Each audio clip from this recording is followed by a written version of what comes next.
warahmatullahi wabarakatuh. Salam jumpa Bapak Ibu semua. Kali ini saya didampingi oleh seorang guru pendidikan agama Islam yang mana beliau bertugas di SMKN 1 Sungai Pinang, Kabupaten Banjar, Provinsi Kalimantan Selatan. Kebetulan beliau ini seorang yang ditunjuk sebagai guru pelopor moderasi yang mewakili Provinsi Kalimantan Selatan. Beliau adalah Bapak Prabu Sriastuli. Assalamualaikum Bapak. Waalaikumsalam. Bagaimana kabar? Alhamdulillah cukup baik. Alhamdulillah. Jadi tema kita kali ini Bapak Ibu adalah tentang moderasi beragama. Sebelumnya Bapak mohon dijelaskan dulu apa yang dimaksud dengan moderasi. Baik. Moderasi adalah salah satu bahasa, kata atau istilah dan diksi yang sering muncul di beranda YouTube dan sering kita dengar menjadi bahan atau tema diskusi beberapa tahun belakangan ini, dan itu menunjukkan bahwa kata moderasi adalah salah satu bahasa atau kata istilah yang tentunya sangat relevan dan penting untuk kita ketahui bersama. Sebelum kita jauh membahas moderasi lebih luas, lebih dalam, maka alangkah baiknya kalau kita memahami apa arti kata daripada moderasi itu sendiri. Dalam Kamus Bahasa Indonesia yang saya tahu, yang pernah saya baca, moderasi itu artinya pengurangan kekerasan atau penghindaran sikap ekstremisme. Itu secara bahasa. Ataupun secara istilah, moderasi itu sendiri artinya bahwa dia sebuah cara pandang di mana dia tidak ekstrim kanan, ekstrim kiri, atau dia tidak radikal dan tidak pula pluralis dan sekuler. Artinya dia berada di jalan tengah memandang sesuatu itu. Dia tidak kemudian terlalu mengatakan oh ini benar 100%, ini benar 100%, tapi dia ada di tengah-tengah cara pandang kedua kelompok besar yang kemudian menjadi sumber munculnya istilah moderasi itu sendiri. Adapun moderasi ini kenapa kemudian dia menjadi viral untuk kita bicarakan? Di masa dulu ketika runtuhnya Uni Soviet, ya jadi ketika runtuhnya Uni Soviet sebagai salah satu sumber kekuasaan dunia pada saat itu tahun 1991, maka dunia kemudian mengalihkan konsentrasinya kepada Islam, bahwa Islam adalah seolah-olah agama yang mengusung peperangan, ekstremisme, terorisme, dan segala bentuk bahasa-bahasa yang tidak layak untuk kita dengar.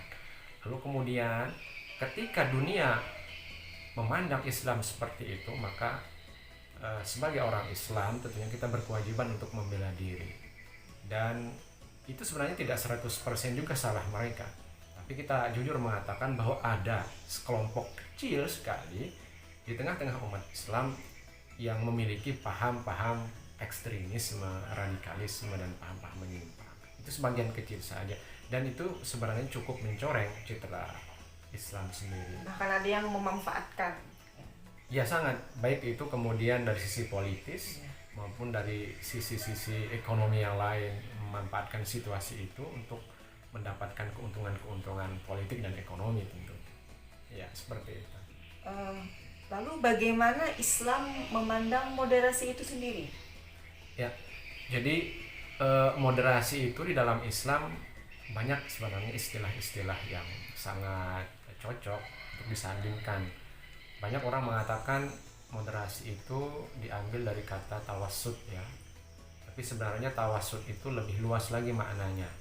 Jadi ke dalam Al-Quran itu kan ada ayat yang mengatakan wa kadzalika ja'alnakum ummatan wasata. Nah, jadi di sanalah kemudian diambil istilah tawassut untuk kemudian diindonesiakan, dielaborasi menjadi bahasa Indonesia, istilah bahasa Indonesia menjadi moderasi. Padahal kalau kita berbicara tawassut di situ maknanya sangat luas. Tawassut itu bisa artinya keadilan, bisa artinya kebaikan, bisa artinya toleransi, bisa artinya kasih sayang, bisa juga artinya menebar rahmatan lil alamin. Nah, jadi moderasi ketika kita pahami dan masuk ke dalam makna tawassut seperti itu, maka tawassut di dalam Islam itu sebenarnya untuk menjawab sebuah pertanyaan, sebuah diskusi yang kemudian mengatakan Islam sebagai negara teroris, bahwa Islam itu adalah negara agama yang mengusung ajaran moderat atau moderasi, tawassut, pertengahan, tidak kemudian ekstrim, tidak radikal, tidak pluralisme, kemudian juga tidak mengusung paham-paham yang menegasikan ketuhanan sekuler seperti itu. Mungkinkah konsep moderasi beragama itu diterima di negara kita ini, Pak, negara Indonesia? Menurut saya sangat mungkin. Kenapa? Pertama, alasannya adalah negara kita negara yang cukup pluralis ya. Pluralis itu artinya kita memiliki corak dan memiliki keanekaragaman ya, sangat majemuk dengan sekian agama, kemudian Justru sangat dibutuhkan ya. iya, agama yang cukup banyak, budaya, bahasa, kemudian organisasi kemasyarakatan, keagamaan, dan itu semua harus diberikan wadah, dibuatkan wadah, dan mereka harus memiliki paham moderasi sehingga antara satu sama lain bisa saling menerima dan mengakui kebinekaan keberagaman itu. Kemudian yang kedua, memang di dalam undang-undang diatur dan dilindungi bagaimana cara kita beragama, bagaimana cara kita berorganisasi, dan bagaimana cara kita bersikap di dalam kehidupan yang beraneka ragam ini. Dan yang paling penting adalah tentunya dengan adanya moderasi ini diharapkan bisa menjadikan atau menjadi momentum bahwa kita ini adalah satu rumah besar yang namanya Indonesia, sehingga karena kita mengatakan merasa inilah rumah kita bersama dan kita di kamar yang berbeda-beda, maka kita akan senantiasa saling rawat, saling hormati, dan tidak akan kemudian terjadi hal-hal yang membuat kita